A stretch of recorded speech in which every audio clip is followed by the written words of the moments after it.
Everyone, my name is Jean and I'd like to personally welcome you to Culture Colosseum, the new and diverse and exciting channel focused on shifting the way you know and see the world. Today we're going to be talking about pirates in the seven seas, particularly China's most famous female pirate, Cheng I Sao.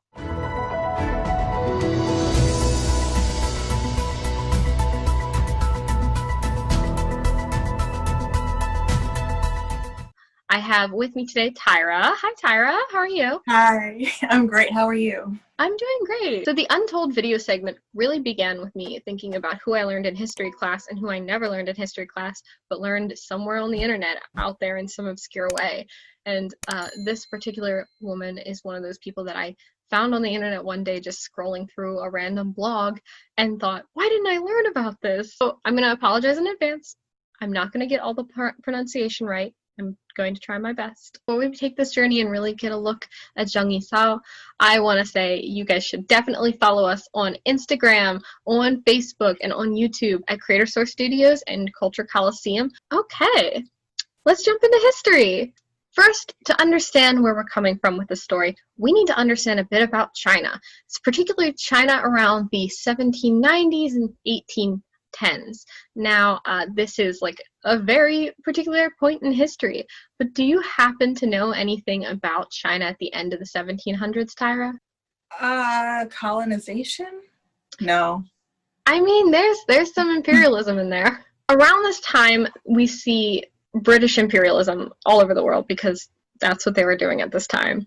But we also see an increased opium trade with China, particularly for Chinese teas, silks, and porcelains, which were highly valued in Europe at the time. This kind of caused a generation of addicts, though, because opium is extremely addictive. So it really caused sort of like this societal instability within China because people were getting extremely addicted, which is actually why they tried to ban it, and then the Opium Wars occurred, which there were a few opium wars, the first of which was in 1839. So you were kind of right. There's imperialism. They were kind of wanting to run the markets all over the world. We see this kind of like civilizations, country torn by drug addiction because of this imperialism, and there's sort of this instability there with the world powers going on. So at this time, 1775 is where we see Ching Shih, or Cheng I Sao, being born. And we don't know a lot about her original history. There's not much written about like her beginnings, where she came from, but we do know that she was a Cantonese sex worker because she kind of like rose through the ranks. She was a very popular, and then she decided to leave that life and become a pirate. We see her get married to this man named Chang Yi. Now, they kind of begin to work together, and they operate these smaller gangs and then build their way up until they eventually have this pirate army working side by side as these massive pirate leaders. And we can see in 1804 they have united this group of pirates to have 400 junks, which are river ships, and somewhere around like 70,000 men that they've kind of worked with over the years. Now in 1807 we see Cheng I Sao's husband die. It's sort of mysterious. He dies very suddenly. A lot of the rumors say that he was pulled overboard by like a huge wave. He got caught in it and was pulled out to sea. But she wasted no time taking over as the leader. Now, it's very uncommon to see a female leader in any position of power at this time. So, Tyra, how do you think she went about securing her position as queen of the pirates? She didn't tell them that he died yet? That is a good guess. Yeah. I mean, you would think rule in secrecy. Oh no, he's just sick, he's in the bed, and I am ruling in his stead, which I think a lot of women back then did. They would like poison their husbands and then kind of run the house. Oddly, like, had kind of planned for his death. Not that she wanted it to happen, but she knew just in case that she needed to secure herself. So she had already had all the support of all her husband's chieftains and allies. She had this position of being sort of quietly ruthless. And when he died, she really set in stone that anybody who would uprise or try and be in opposition to her, she would destroy them. completely destroy them.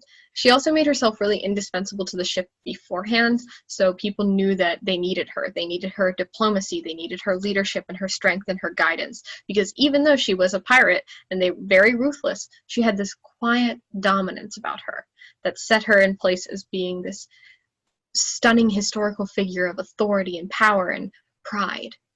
So eventually she led a force of 300 pirate ships and 20,000 pirates that were completely loyal to her. They were the Red Flag Fleet. So she formed this massive alliance with other pirate groups and pirate leaders, which totaled 1,500 pirate ships and 180,000 pirates total that all kind of followed her orders and used her system of laws, and they worked together to take over the China Sea. This was extremely inconvenient for all the other countries who wanted to trade in that area, and it really sucked for Britain, who were really trying to push that opium.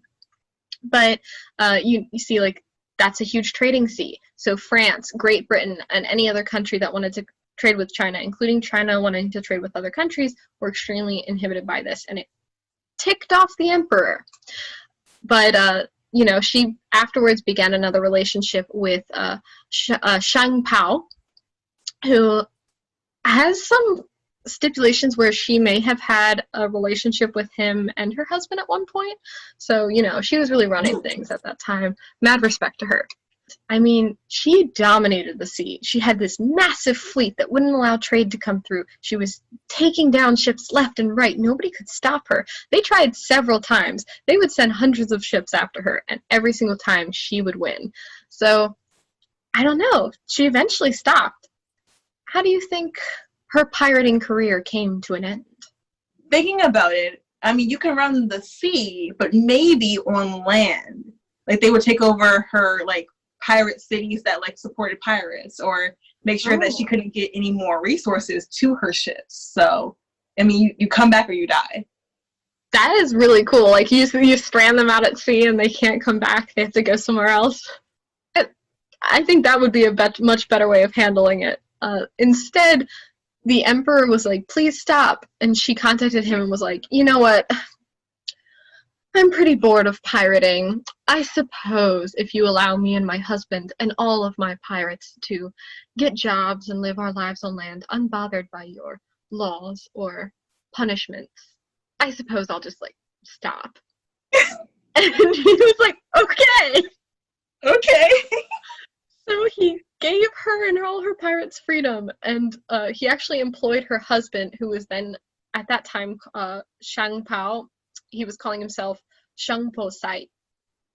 He became like this pirate hunter and was working for the emperor, hunting down pirates just because they got bored being pirates. She was actually able to keep 80 ships for personal use and 40 men from her crew to help kind of just do personal trade. They did salt trade, and she ended up kind of taking over and becoming a mistress at these local brothels, where she would organize smuggling and gambling enterprises, because she was like, you know what, I really did crime. I'm very good at it.